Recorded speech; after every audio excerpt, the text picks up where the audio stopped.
Garuda Indonesia Tbk telah melantai di bursa sejak awal tahun 2011. Rekan Patricia Mapalia akan menyampaikan berbagai informasi untuk Anda. Silahkan, Patricia. Baik, Rudi dan juga pemirsa, dalam perjalanan waktu sebagai emiten di Bursa Efek Indonesia, saham Garuda telah menjadi salah satu pilihan pelaku pasar. Kita simak datanya. Garuda Indonesia Persero Tbk dengan kode GIAA, pencatatan sejak 11 Februari 2011 di papan utama, kemudian di bidang usaha utama jasa angkutan udara niaga di sektor infrastructure, utilities and transportation dengan subsektor transportation. Kita lihat untuk pemegang saham Garuda Indonesia, di mana sebanyak 15,67 miliar atau setara dengan 60,54% dimiliki oleh negara, yaitu Republik Indonesia. Kemudian 6,68 miliar atau sebanyak 25,8% dimiliki oleh PT Trans Airways.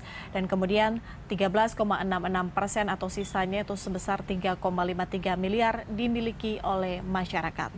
Kita simak pergerakan harga saham GIAA, di mana di 2 Januari Garuda Indonesia berada di harga 494, kemudian sedikit menurun pada 5 Februari di harga 380, kemudian menurun lagi di 23 Maret di angka 150, kemudian naik di 7 April di harga 218 per lembar saham, kemudian di 8 Mei dia kemudian bertambah lagi di 246 dan stagnan sampai dengan 2 Juni di angka 246 per lembar saham, kemudian sedikit naik di harga 280 pada 16 Juni.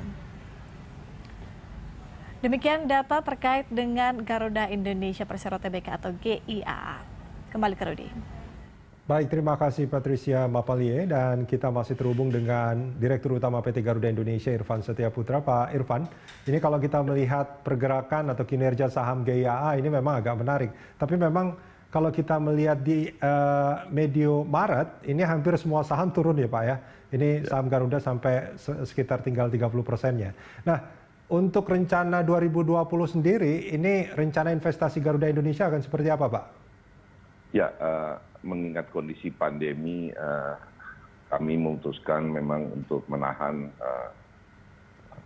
rencana-rencana investasi kita dan jauh lebih fokus ke memastikan bahwa kita pada posisi yang kuat untuk menghadapi pandemi ini, karena kami menyadari pandemi itu satu hal ya, tetapi buat industri airlines ini yang juga sangat penting adalah recovery-nya. Dan kita mesti memastikan bahwa Garuda siap di situasi pandemi ini yang berkelanjutan. Jadi hal-hal yang berkaitan dengan investasi kita tahan dulu, seperti tadi juga disampaikan, pesawat-pesawat baru yang rencananya tadinya mau datang kita tahan dulu, kita lagi negosiasi dengan manufacturer untuk mencoba menahan pesawat-pesawat tersebut untuk datang ke Indonesia. Oke. Dengan dana talangan dari pemerintah yang masuk sekitar 8,5 triliun, rencananya seperti apa Pak? Ini kan kemarin sempat katanya untuk bayar sukuk dan segala macam yang jatuh tempo, tapi bukan Pak ya? Jadi gini, ini kan baru diputuskan oleh pemerintah, diskusi dengan DPR, kita masih dalam tahap yang awal lah saya ingin katakan mengenai instrumennya apa, kapannya, dan syarat-syaratnya apa. Tapi memang sudah sangat jelas pada waktu awal diskusi dengan kementerian sebagai pemegang saham, sudah kita sama-sama sepakati bahwa ini bukanlah untuk membayar sukuk.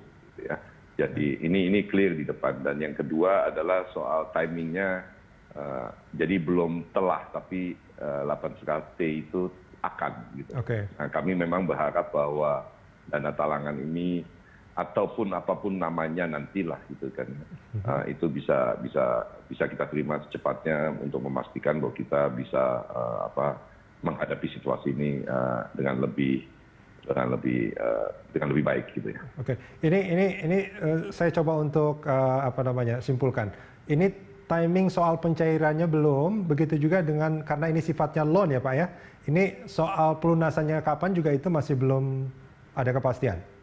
Ya, by definisi dana talangan itu kalau kita istilahnya perbankan itu adalah memang pinjaman, dipinjami gitu loh ya.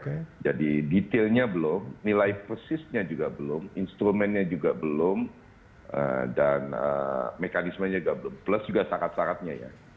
Jadi ya seperti layaknya orang meminjam. Tapi ya tentu saja mudah-mudahan kita bisa memenuhi syarat-syarat tersebut dengan sebaik-baiknya dan dana talangan tersebut bisa sesegera mungkin bisa turun. Oke. Nah, investasi mungkin ditahan, tapi rencana-rencana anak usaha Garuda mungkin ada yang akan IPO, Pak? Ya, khusus untuk anak usaha ya. Kami ingin sedikit menjelaskan bahwa memang ada inisiatif dari Kementerian BUMN untuk melakukan review dari semua anak perusahaan dari masing-masing BUMN gitu. Okay. Jadi kita yang jelas tidak ada rencana dalam waktu dekat untuk IPO, timingnya saya pikir juga bukan timing yang tepat.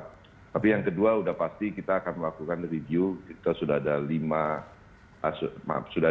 cucu perusahaan kita tutup, kita likuidasi, dan beberapa anak perusahaan lagi kita akan melakukan review yang lebih cepat untuk memastikan bahwa dia inline dengan planning Garuda. Yang kedua, dia bukanlah perusahaan yang semata-mata mengandalkan hajat hidupnya hanya dari Garuda dan tidak mungkin mendapatkan hajat hidup dari tempat lain. Yang ketiga, yang kami sangat suportif dengan Kementerian BUMN adalah jangan dong ambil bisnis yang orang lain bisa ambil, apalagi nggak terlalu besar amat, apalagi itu bukan core kompetensi daripada Garuda.